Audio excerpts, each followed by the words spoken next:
Querido amigo, hoje temos como alvo iniciarmos o estudo do parágrafo mais longo de toda a Bíblia. Nós vamos estudar Efésios 1, 13 a 14. E esse estudo será dividido em 3 programas. Hoje nós vamos estudar os versos 3 a 6. Então, 3, 4, 5 e 6 de Efésios 1. E para isso eu te convido a ter a sua Bíblia aberta, se assim você tiver condições. Eu vou ler esses versos em 2 versões bíblicas. Por favor, me acompanhe.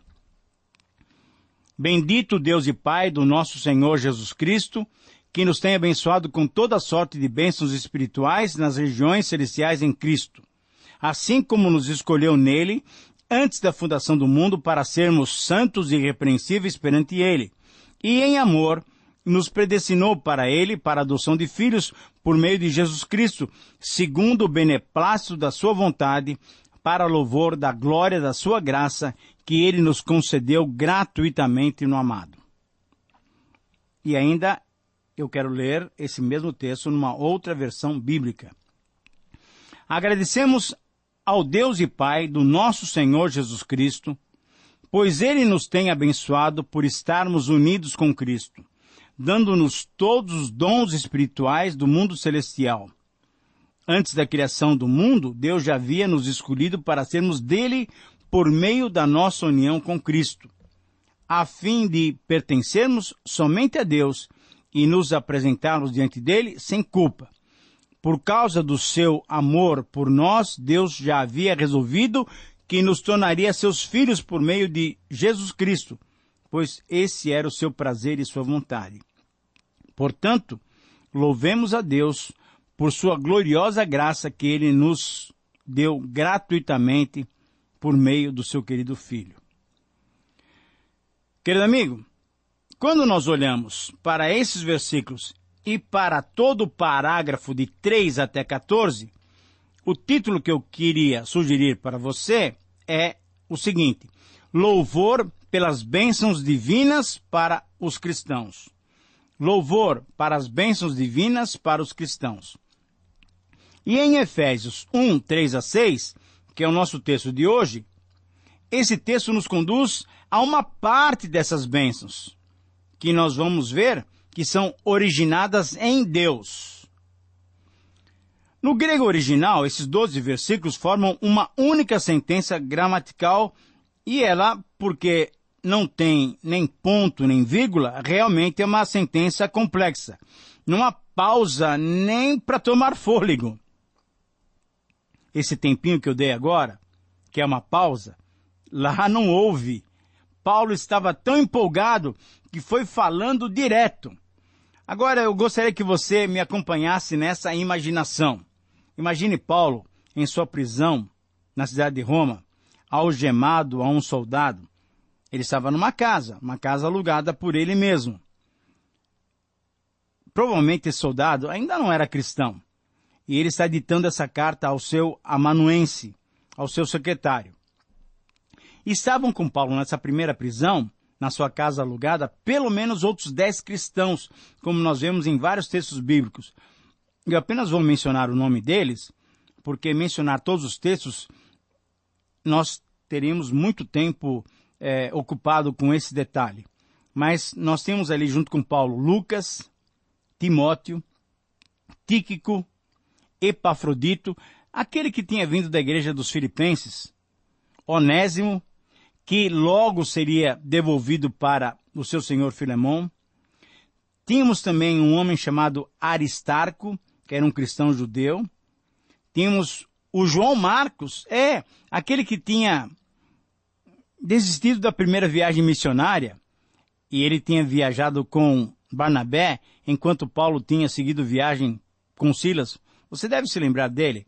João Marcos é o autor do nosso primeiro evangelho. Do evangelho de Marcos, o primeiro evangelho que foi escrito. Dele surgiram os evangelhos de Lucas e Mateus. Nós tínhamos um outro homem chamado Jesus junto com Paulo, mas não era o nosso Senhor Jesus Cristo, era um judeu convertido chamado Jesus. Ele era tão cristão firme que ele foi conhecido como Justo. Jesus o Justo.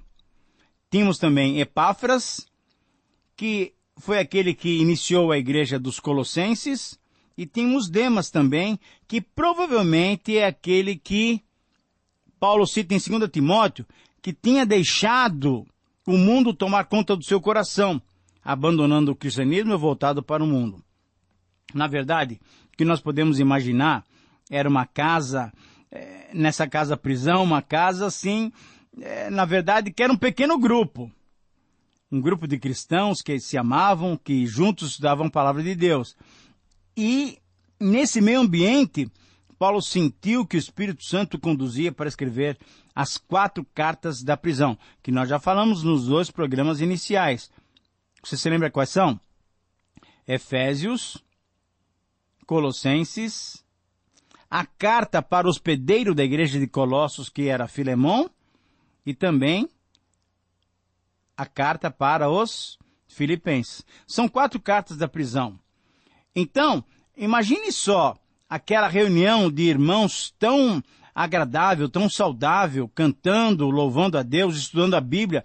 E certamente o esboço de Marcos já estava completo, e Marcos estava ali presente. O esboço, que eu digo, o esboço do Evangelho de Marcos. Provavelmente Lucas estivesse acabando de escrever os seus livros de Lucas, que é o Evangelho, e também de Atos, Então, foi nessa época que Lucas escreveu os 2 livros, tanto de Atos, que conta a história da igreja, como o Evangelho, que conta a história do Senhor Jesus. Você imagina essa situação, essa reunião tão maravilhosa. Gente fiel, gente crente, escrevendo, louvando a Deus, produzindo a palavra de Deus. Enfim, era uma comunidade de líderes cristãos da mais alta qualidade. Nesse ambiente, em meio a essa movimentação sagrada, que Paulo demonstrou seu cuidado para com as igrejas e escreveu então essas 4 cartas. Nesse ambiente em que se sentia a presença de Deus, Paulo ditou esse parágrafo. Ele não tinha mais quase fôlego quando chegou ao seu final, mas ele não parou, foi direto. Mas nós podemos dividi-lo e vamos estudar então os 4 primeiros versículos desse parágrafo.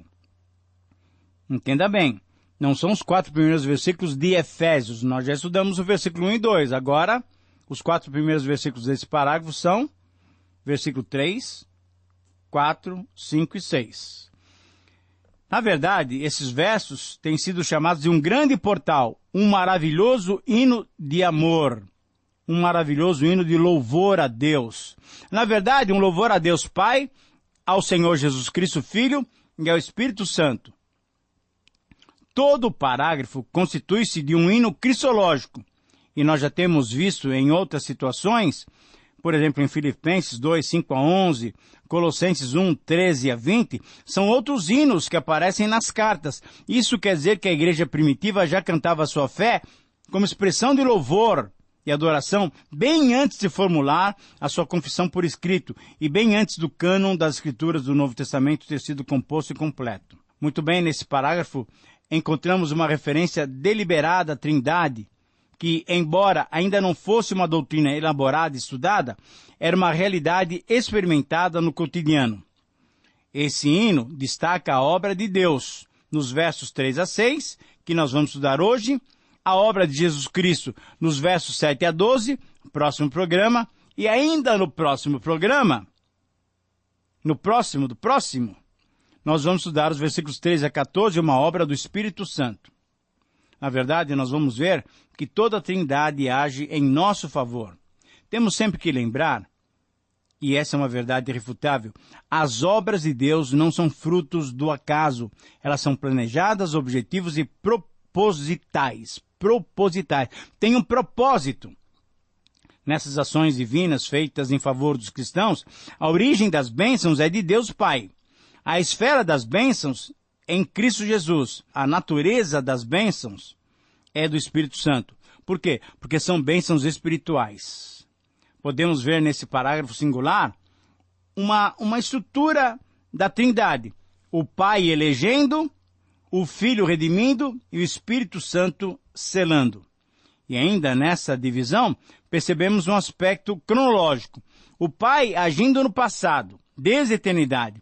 O Filho agindo na época presente, desde a sua encarnação. E o Espírito Santo agindo no futuro, mas tendo vindo inaugurar a sua igreja já logo depois da subida do Senhor Jesus Cristo.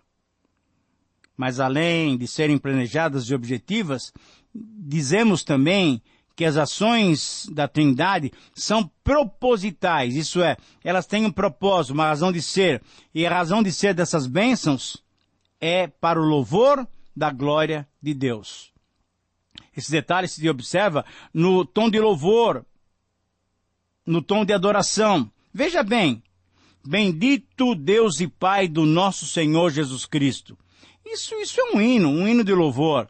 E aí depois, Paulo repete essa frase nos versículos 6, 12 e 14, para o louvor da sua glória, para o louvor da sua glória, para o louvor da sua glória. Então, o que nós temos nesse parágrafo é algo realmente maravilhoso. E um correto entendimento de quem estuda esse parágrafo é que Deus, na sua tríplice manifestação, nos leva à adoração. Mas também, uma correta compreensão daquilo que Deus faz por nós, nos leva ao louvor. Louvor é agradecimento porque Deus faz alguma coisa por nós. E adoração é bendizer a Deus por aquilo que Ele é. Espero que você esteja aprendendo essa grande diferença que nós temos. O texto desse parágrafo trata da revelação de um mistério. Um mistério que estava oculto, mas que agora foi revelada em Cristo Jesus. E o mistério está descrito lá em Colossenses 1, 27. Cristo em vós, a esperança da glória. Então, em síntese, nós encontramos a seguinte afirmação. Diante das bênçãos divinas em todos os tempos, cada cristão deve viver para o louvor da glória, da graça de Deus. Eu repito, essa é a proposição, é a proposta do texto para nós. Diante das bênçãos divinas em todos os tempos, cada cristão deve viver para o louvor da glória, da graça de Deus. E nesse texto nós vamos encontrar 7 verdades sobre as bênçãos divinas que nos motivam a viver para o louvor da graça de Deus. Essas bênçãos foram concedidas a todos nós cristãos por Deus no passado.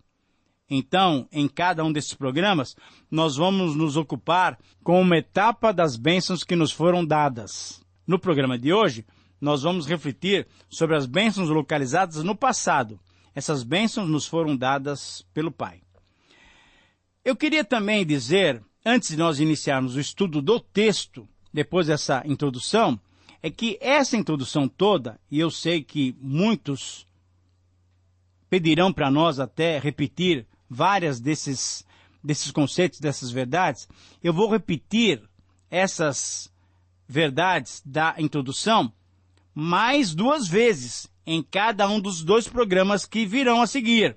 Então, se você não conseguiu apanhar todas as ideias hoje, eu quero te convidar no programa seguinte. E no próximo programa, essas verdades vão ser novamente repetidas, essa introdução, para que você fixe bem isso, para que então o texto bíblico tenha grande valor para você. Por que deve ter grande valor para você e para mim esse texto? Porque esse é um grande hino de louvor a Deus. Nós louvamos a Deus porque nós fomos abençoados pelo Pai, pelo Filho e pelo Espírito Santo. Hoje então eu quero trazer a sua reflexão as bênçãos que Deus nos tem dado desde o passado. No passado, os cristãos foram abençoados pelo Pai.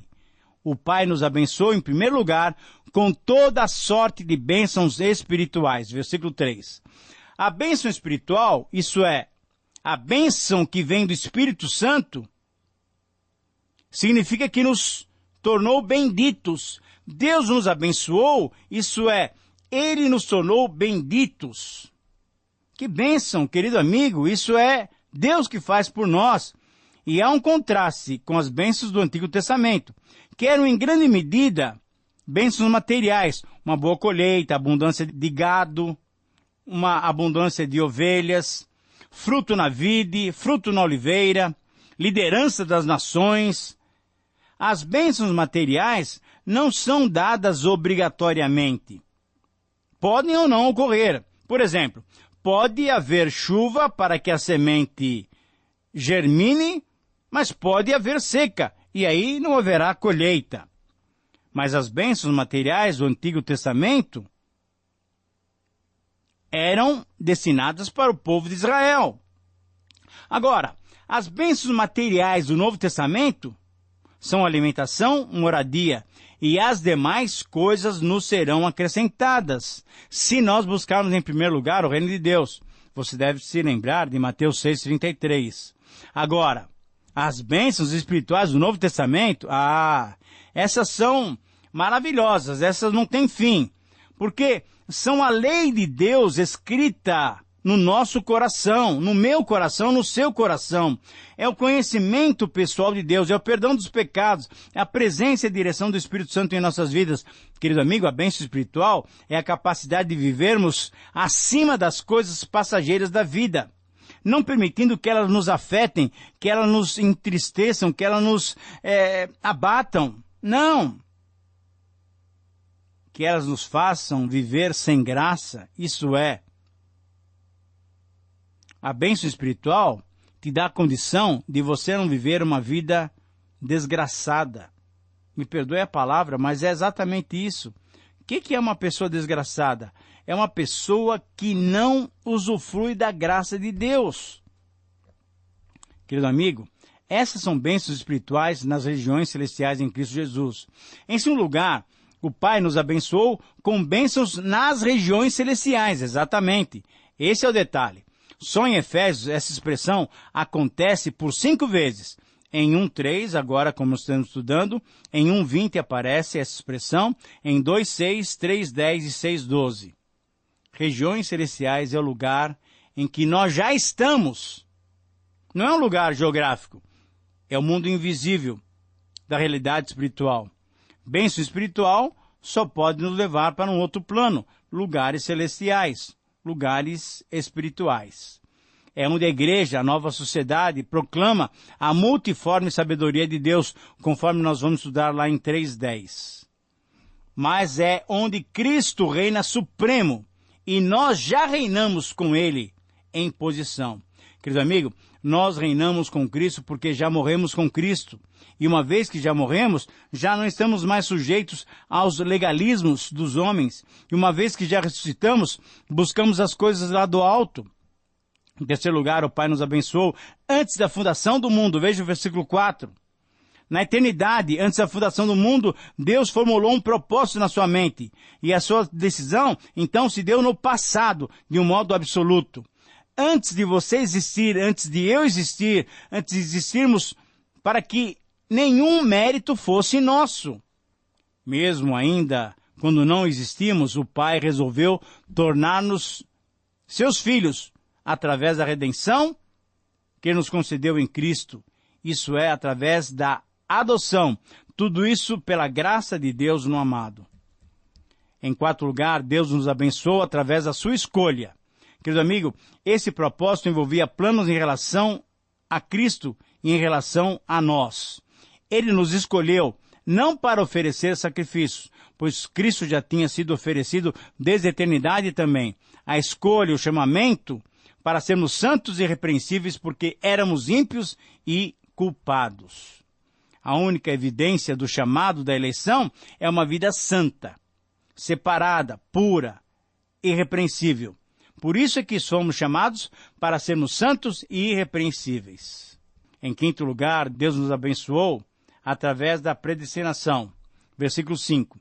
Essa é uma frase, praticamente uma repetição, um reforço da verdade que Paulo já tinha colocado. A palavra predestinação, literalmente, quer dizer decidir previamente, pré-ordenar, predeterminar, destinar com antecipação. Deus nunca é pego de surpresa, querido amigo. Ele planejou e sabe tudo desde a eternidade. Essa escolha, essa predestinação, tem como fonte o amor divino, segundo o seu beneplácito. a quem Deus escolhe, Deus nos atrai com sua escolha. Nós somos atraídos por Ele. O amor divino tem como propósito o seu plano de nos tornar filhos adotivos. Por isso, a sexta bênção, a doutrina da eleição, ou a predestinação, demonstra a soberania de Deus e o amor de Deus sobre as nossas vidas. E, finalmente, a sétima bênção que Deus nos dá lá no passado é que, como consequência, temos duas implicações. Primeiramente, devemos viver de modo irrepreensível e santo. E, em segundo lugar, devemos viver para o louvor da glória, da graça de Deus. Veja o versículo 6. Querido amigo, a minha oração e a minha intenção é que você possa realmente desfrutar dessa grande e maravilhosa bênção que Deus tem dado para você e para mim desde o passado. Que o Senhor te abençoe, que você viva alegre na presença de Deus. E eu quero te convidar para a continuação desse estudo nos próximos 2 programas. Um grande abraço e até o próximo programa.